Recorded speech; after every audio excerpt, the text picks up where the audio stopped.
An eating disorder wants to take control off you. You need to start doing things that are going to grasp that control back so that you can start living your life. And this is what this video is about more than anything.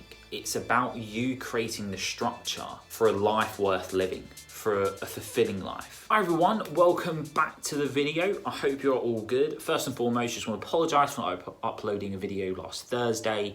I had a manic week. I was creating some training plans. Basically, I was getting some new clients set up. I had a lot of work going on elsewhere in my business and in my life, and things just took over. So my apologies. I did say I would upload one, and I genuinely feel quite bad that I didn't. So here it is. I'm going to get better at keeping to a schedule, keeping to a routine, and reinforcing that good habit of filming multiple times a week and filming ahead, which is a nice segue onto today's video, because I want to discuss how I've not just survived, but in my eyes, I've thrived. I don't mean thrive as in I've made loads of money, my life is great. I mean thrive as in the sense of I am now doing things that really make me happy, that I've created a life for myself in this lockdown period for the past 12 months, pretty much. That is the lifestyle that I want going forwards, but I want to improve on it. And the wisdom that I'm going to pass over today, and that is quite self-serving and arrogant, I do think it's wisdom, because everything I say, as far as I'm concerned, is pure knowledge gold and good knowledge bombs.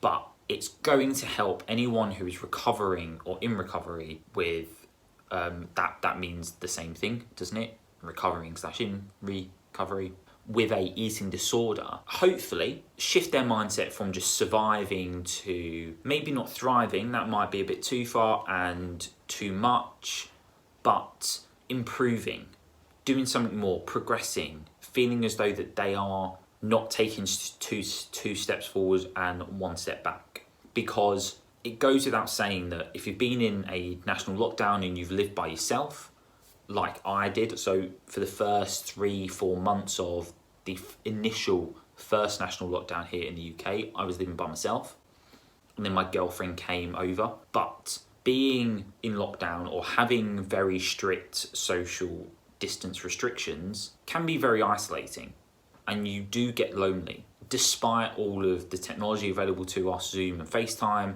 chatting to people through online games, it's just not the same as human interaction. Couple that with having an eating disorder, which in and of itself is very lonely and can be very isolating, especially if you don't think that people get it, that you don't think that people get you.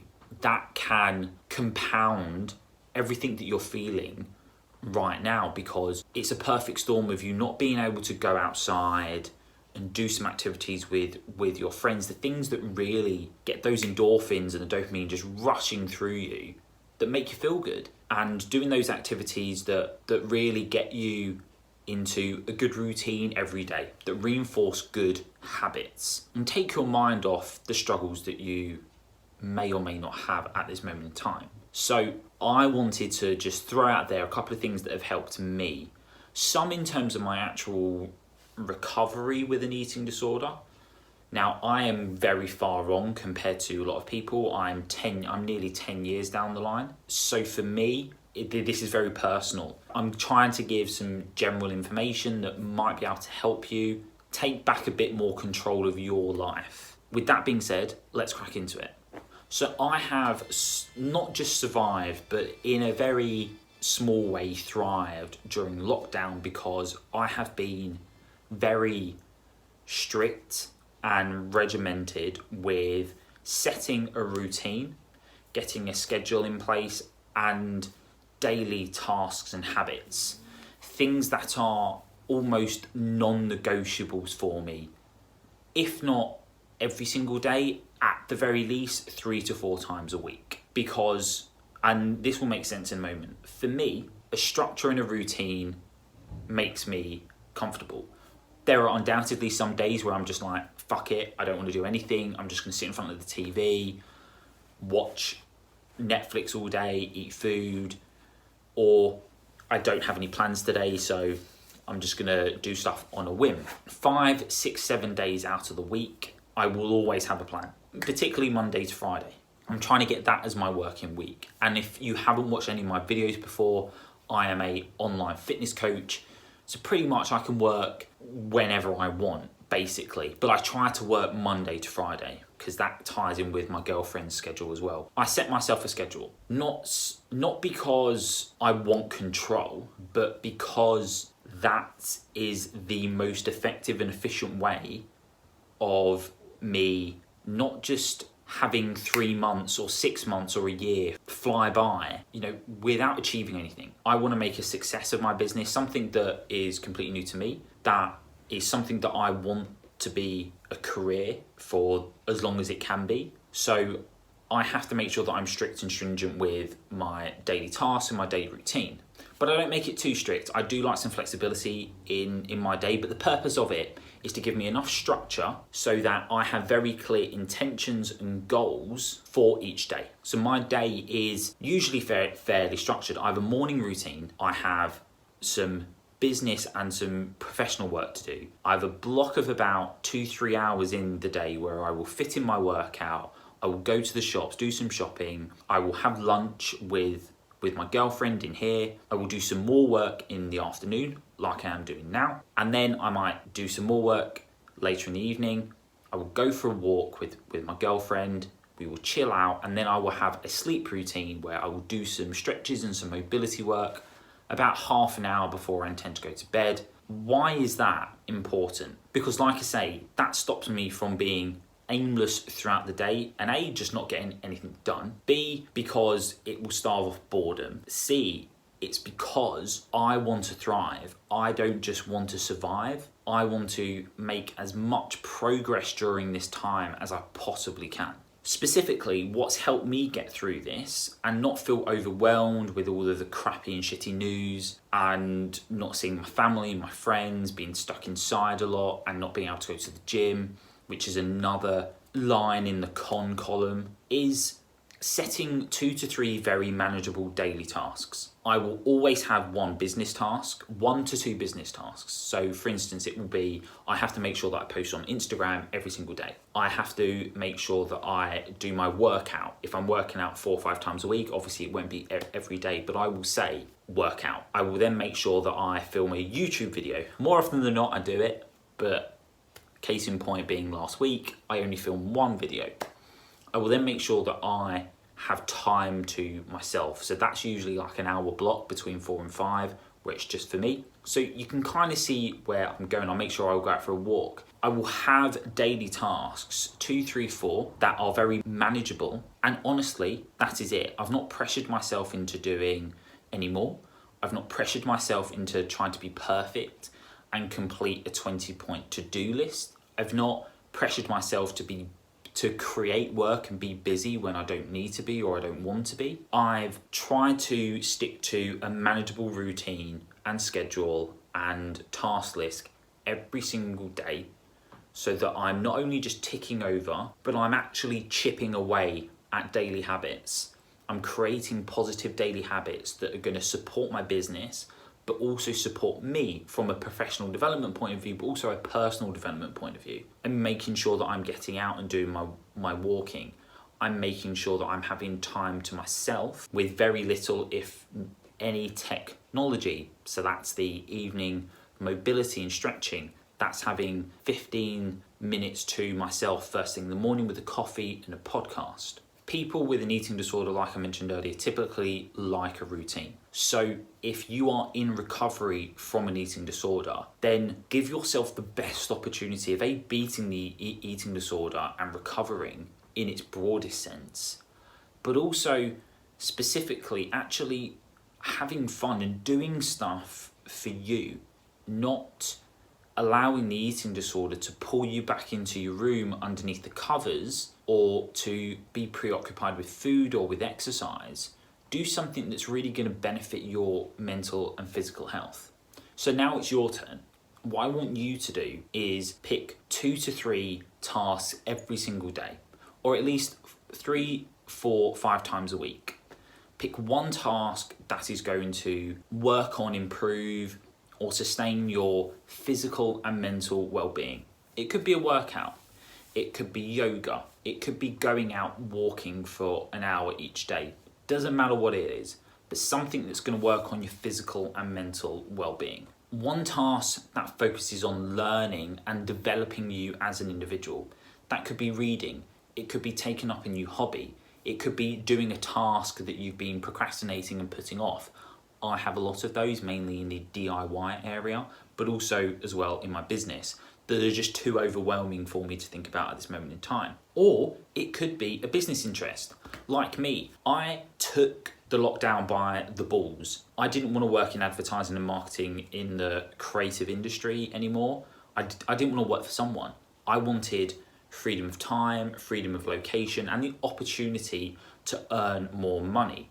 And I wanted to do something that made me feel good inside, that gave me a sense of fulfillment that I no longer had in advertising and marketing. And that's working in the personal training industry, helping people feel awesome about themselves, realizing that you don't always have to be skinny to be healthy, or skinny is not always better. I wanted to help, and I want to help people boost their self-esteem and their confidence, because I know too well how demoralizing and destructive and just crap it is when you don't feel good about your own body. So what I've spent the last 12 months to spend that time building my online business, to do something that is not only going to improve my life, hopefully in 12 months, 2, 5, 10, 15 years, but is also going to give me a personal sense of fulfillment, that is also going to get me through this lockdown period, and not just get me through it, but help me thrive and help me really create something quite amazing and incredible, something that I'm proud of, something that my family is proud of, something that I can say that I own. Because it's very easy during these quiet, dumbed down periods to let the eating disorder own you, to let the eating disorder own your own routine, to let the eating disorder determine your day, determine how you feel, and determine your sense of achievement and your sense of worth. But I think a lot of you will actually hear me and relate to it when I say that when you are in the grips of an eating disorder like anorexia, or you are in the early onset stages of recovery, or maybe midpoint through,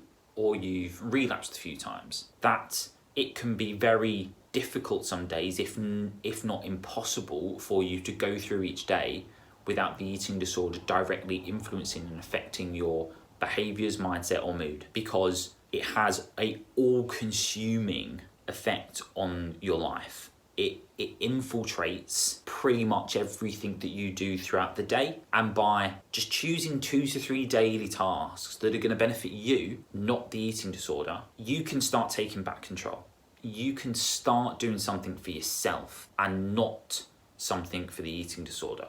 You can start beating that eating disorder. And the third task, which I didn't quite get onto soon enough, is try and connect yourself with people. Connect yourself with them by Zoom, by FaceTime. I know it's not perfect. Or go out for a walk with them, socially distanced of course. But having some sort of social interaction is crucial, particularly when you are in that perfect storm of social isolation and restriction and having an eating disorder. Making sure that you are in constant contact with a support network is going to be really key. So even if it's dropping your friends a couple of messages or teeing up people to talk to every single day or multiple times a day. I know it sounds really silly and you're probably thinking to yourself, this isn't going to help me one bit.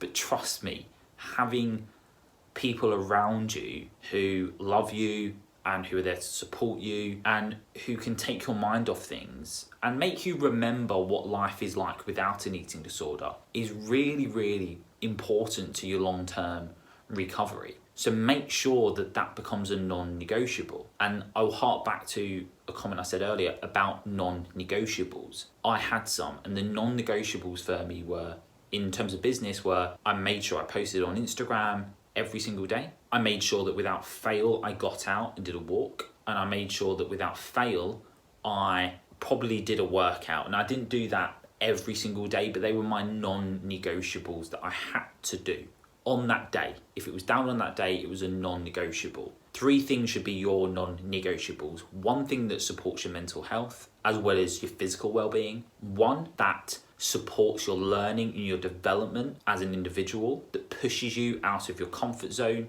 that forces you to pursue or encourages you to pursue something that you feel really passionate about. And 3, something that connects you with people. That you could link back to your mental health, absolutely, to point 1, but something that's going to ensure that you are having some form of social interactions, you're maintaining those social connections and that support network. And I know that you might even be watching this and think, this has nothing to do with me. This has nothing to do with my eating disorder. This has nothing to do with the struggles that I'm facing, with the anxieties and the worries that I have. But it really does. It's about, as I mentioned earlier, taking back control for yourself. A daily routine can give you that. A schedule can give you that. Having some non-negotiable tasks and intentions every single day or multiple times a week can give you that control. An eating disorder wants to take control off you. You need to start doing things that are going to grasp that control back so that you can start living your life. And this is what this video is about more than anything. It's about you creating the structure for a life worth living, for a fulfilling life. It's about you creating that daily routine and schedule and reinforcing those positive daily habits that are going to set you up for success further down the line in multiple ways. It's about changing your mindset from surviving and just getting through to thriving and coming out the other end feeling more positive, feeling more ambitious, and having that drive and that energy to tell the eating disorder to fuck off. The eating disorder wants you to wither, mope, isolate, and destroy your social interactions and ruminize yourself and just hide away. And the lockdown is the perfect environment for that to happen because you've got every excuse to. You've got every excuse to stay in your home, every excuse not to go out and speak to people because the current pandemic supports that. But you have to work really hard to not let that happen. It wants you to stick to a daily routine of self-destruction. Now, like I say, having a daily routine and having some intentions and goals every single day won't necessarily improve your relationship with food, but at the very least, it will put you in a position where your mindset has shifted. It will put you in a position where you're building those daily habits that, instead of destroying and undermining, they support and grow your physical and your mental health and well-being. It starts putting you at the top of your priority list. So that is how I have gone through lockdown. I hope you have a wonderful day. There will be another video uploaded on Thursday. Have a wonderful week and see you on the next video.